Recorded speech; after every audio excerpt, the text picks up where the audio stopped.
नमस्कार सभी को। भारत का संविधान भाग 5 राष्ट्रपति से संबंधित मोस्ट इंपोर्टेंट क्वेश्चन जो आपके एग्जाम और नॉलेज दोनों के लिए ही महत्वपूर्ण है। तो पहला है, भारतीय संविधान के अनुसार देश का प्रथम नागरिक कौन है? तो इसका सही उत्तर हो जाएगा ऑप्शन ए, राष्ट्रपति। राष्ट्रपति देश का प्रथम नागरिक ही नहीं बल्कि देश की एकता, अखंडता और दृढ़ता का प्रतीक होता है। नेक्स्ट है, भारतीय संविधान के अनुसार देश के तीनों सेनाओं का अध्यक्ष है अथवा सुप्रीम कमांडर कौन होता है? आंसर दीजिए। तो इसका सही उत्तर हो जाएगा ऑप्शन बी, राष्ट्रपति। इंपॉर्टेंट क्वेश्चन है, ये एग्जाम में पूछा गया है। नेक्स्ट है, भारत में कार्यपालिका का अध्यक्ष कौन होता है? आंसर दीजिए।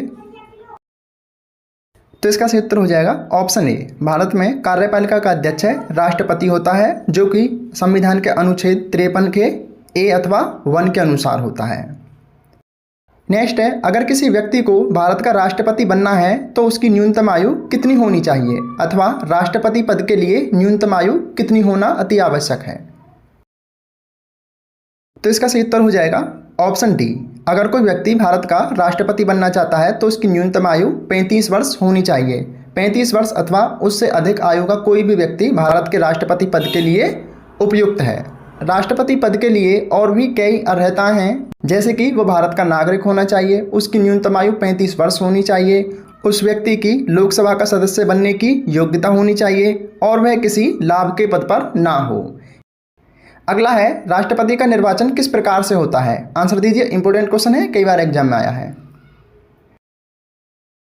तो इसका सही उत्तर हो जाएगा ऑप्शन बी, राष्ट्रपति का निर्वाचन अप्रत्यक्ष रूप से होता है, यानी कि हमारे देश में राष्ट्रपति को डायरेक्ट जनता नहीं चुनती, वो अप्रत्यक्ष रूप से चुना जाता है। राष्ट्रपति के चुनाव में भाग लेने वाले लोग लोकसभा और राज्यसभा के निर्वाचित सदस्य, इसमें मनोनीत सदस्य भाग नहीं लेंगे और 28 राज्यों के विधायक यानी एमएलए अथवा विधानसभा के सदस्य हैं और दिल्ली और पुदुचेरी के विधायक, ये इतने लोग राष्ट्रपति के चुनाव में भाग लेते हैं। इसको आप नोट डाउन कर लीजिए, इंपॉर्टेंट है। अगला है, राष्ट्रपति पद के चुनाव संबंधी विवाद को किसे निर्देशित किया जाता है? आंसर दीजिए। इंपॉर्टेंट क्वेश्चन है, एग्जाम में पूछा गया है। तो इसका सही उत्तर हो जाएगा ऑप्शन सी, राष्ट्रपति के चुनाव संबंधी विवाद को सर्वोच्च न्यायालय देखता है। अगर राष्ट्रपति के चुनाव में कोई विवाद होता है, सर्वोच्च न्यायालय का कर्तव्य है कि वो उसको सुलझाए। नेक्स्ट है, राष्ट्रपति के चुनाव के लिए प्रस्तावक एवं अनुमोदकों की कितनी संख्या होनी चाहिए? तो इसका सही उत्तर हो जाएगा ऑप्शन सी, 50 अनुमोदक और 50 प्रस्तावक। नेक्स्ट है, यदि राष्ट्रपति और उपराष्ट्रपति दोनों देश से बाहर हों तो उनके कार्यभार को कौन ग्रहण करेगा अथवा कौन संभालेगा? इंपॉर्टेंट क्वेश्चन है, एग्जाम में पूछा गया है। आंसर दीजिए। तो इसका सही उत्तर हो जाएगा ऑप्शन डी, सर्वोच्च न्यायालय के मुख्य न्यायाधीश उस पद को संभालेंगे। इसको नोट डाउन कर लेना, इंपॉर्टेंट है। राष्ट्रपति संविधान के किस अनुच्छेद के तहत भारत के मुख्य न्यायाधीश के सामने पद और गोपनीयता की शपथ ग्रहण करेगा? आंसर दीजिए।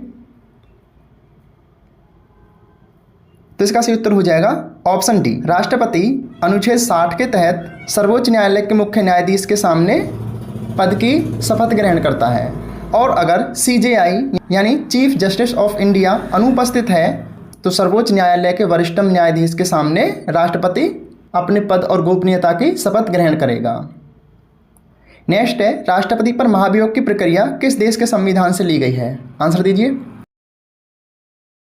तो इसका सही उत्तर हो जाएगा ऑप्शन बी, अमेरिका से। अगला है, राष्ट्रपति पर महाभियोग किस आधार पर लगाया जा सकता है? आंसर दीजिए। तो इसका सही उत्तर हो जाएगा ऑप्शन सी, राष्ट्रपति पर महाभियोग केवल संविधान के अतिक्रमण करने पर ही लगाया जा सकता है, यानी संविधान का उल्लंघन करने पर, और यह संविधान के अनुच्छेद 61 में वर्णित है।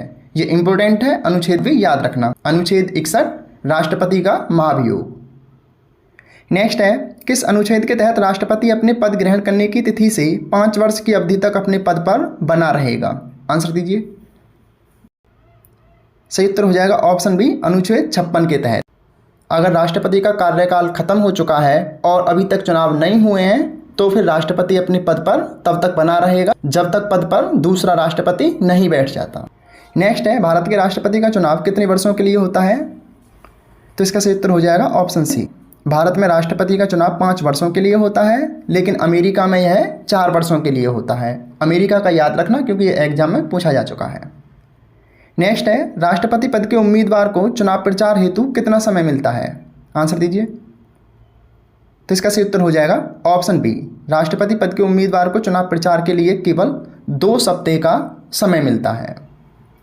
नेक्स्ट है, राष्ट्रपति पद का चुनाव निम्नलिखित में से किसके द्वारा संचालित किया जाता है? आंसर दीजिए।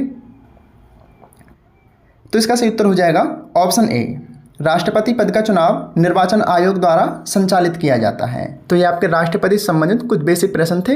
अभी इस टॉपिक में और प्रश्न आने बाकी हैं और इस भारत के संविधान की सीरीज में हम आपको भारतीय संविधान की ऐतिहासिक पृष्ठभूमि, उसका इतिहास, नागरिकता, मौलिक कर्तव्य, मौलिक अधिकार, डीपीएसपी यानी राज्य के नीति निर्देशक तत्व, हमारी संसद, पंचायती राज व्यवस्थाओं से संबंधित महत्वपूर्ण प्रश्न और कई महत्वपूर्ण टॉपिक हम आपको प्रोवाइड करा चुके हैं और ये सभी टॉपिक आपको हमारे यूट्यूब चैनल शिक्षा मेरे दोस्त पर मिल जाएंगे। भारत के संविधान की सीरीज में ये सारे नोट्स और क्वेश्चन आपको प्रोवाइड करा दिए गए हैं। तो आप अच्छे से पढ़िए, अच्छी तैयारी कीजिए। किसी नोट्स पीडीएफ फाइल की आवश्यकता है तो हमें बता दीजिए, हम आपको टेलीग्राम ग्रुप पर अथवा व्हाट्सएप ग्रुप में प्रोवाइड करा देंगे। अगर आप अभी तक हमसे नहीं जुड़े हैं तो जुड़ जाइए। हमारे यूट्यूब चैनल शिक्षा मेरे दोस्त को सब्सक्राइब कर लीजिए, फेसबुक पेज को फॉलो कर लीजिए ताकि आने वाली नोट्स और वीडियो आप लगातार जरूर पहुँचते रहें। धन्यवाद। पढ़ते रहिए, अच्छी तैयारी कीजिए।